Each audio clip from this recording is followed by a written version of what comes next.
All right, so the Eastern Conference Finals is set, and we have a pretty good one. We have the A-seeded Miami Heat versus the 2-seeded Boston Celtics. And I'm not going to lie, the Heat being here surprises me, mainly because in every single series this playoff run, I have picked against them. I picked the Bucks to beat them. I picked the New York Knicks to beat them. So them even being in this position is very surprising to me. And I'm going to pick against them again. In this series, I picked the Boston Celtics to win in 7 games because I give the Heat my full respect. But I honestly think in this type of series, it's finally going to catch up to them not having the same firepower as the team they're playing. The Boston Celtics have weapons. They have a bunch of dudes who at any moment can get hot. You have the two Jays and Jason Tatum and Jaylen Brown who can get hot whenever need be. You have a guy like Malcolm Brogdon who won Sixth Man of the Year for a reason. It's because he can go out there and get you a very, very quiet 20. You still have Derek White. You still have Marcus Smart who's going to take the shots. When he makes them, it gets scary, but he will take them. And even Al Horford who can shoot the three when need be.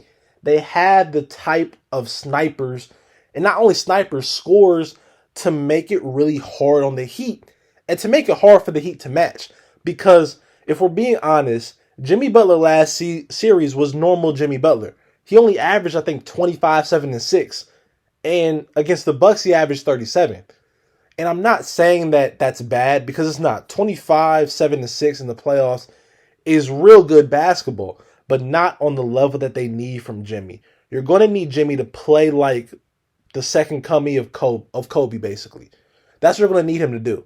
You're going to need him to be able to go blow for blow with Jason Tatum and at times single-handedly win you these basketball games. That's what James Harden had to do for them to win a few games. That's what Joel Embiid and James Harden both had to play great in games where the Celtics played horrible offensively. That's what you're going to have to do. And for the Celtics, I think they have the bigs to make a guy like Bam a non-factor. Bam, to me, has a big problem with his aggression when he plays against centers who can guard him. That's just a fact. Last series, he was matched up against centers who really weren't that good. And he didn't even go off points-wise. He just made an impact defensively and running the court, getting easy buckets, and playmaking from time to time. You need him at times to get you 25. You just do. Because you need to match the Celtics when it comes to scoring in any way, shape, or form.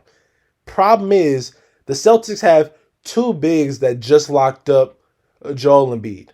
And I love Bam. He's great. But he's not Joel Embiid.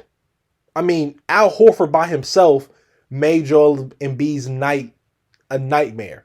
And he can do the same to Bam, honestly. And also, having Al Horford takes Bam out the paint.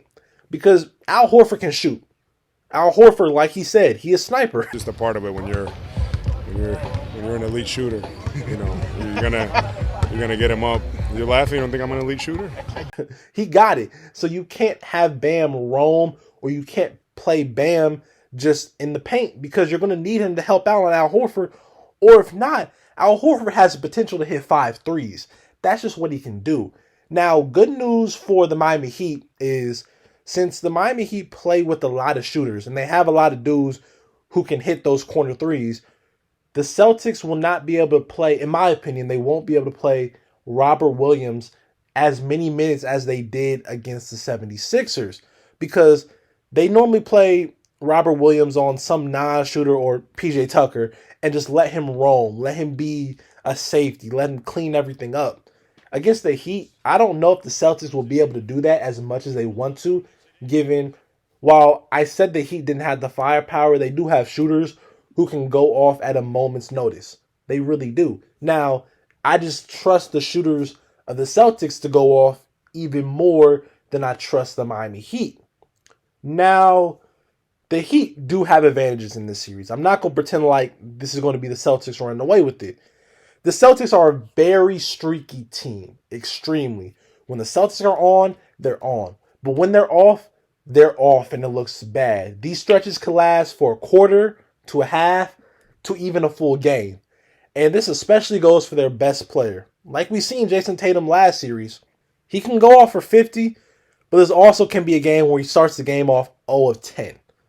They're very streaky, and that comes to their best player, which also really confuses me because the Boston Celtics, for a team that's been playing as much basketball and high level basketball as they have, sometimes they play very immature and take dumb shots. I mean, I know this team has never won a championship or has only been there once, but they have their stripes. They've earned their stripes. They've been to so many conference finals, but sometimes they make bonehead decisions and they play bad.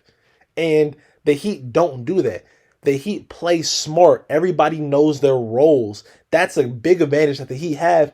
And also coaching. I mean, Spo pretty much has the advantage against any team because he is the best coach in the league. But Joe Mazzulla, while I do think Joe Mazzulla is a good coach, he sometimes confuses me with the fact that he doesn't like calling timeouts, especially late in the game. And there was a key game, I think this was like game 4 or game 5 against the 76ers where they had like 13 seconds left and Jason Tatum took forever to get in his action. And at no point in time did Mazzulla call a timeout so they can run a set play or at least have more time and not waste it like Jason Tatum did. And he ended up finding Marcus Smart, who made the three but didn't get it off in time because it took them forever to get into their action.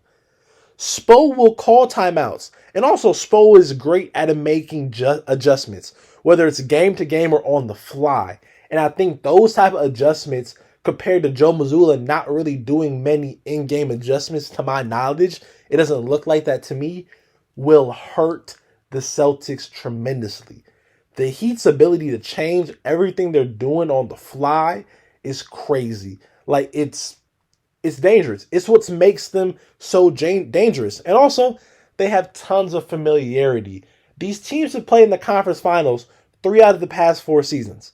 They know each other. The Heat know them inside or out.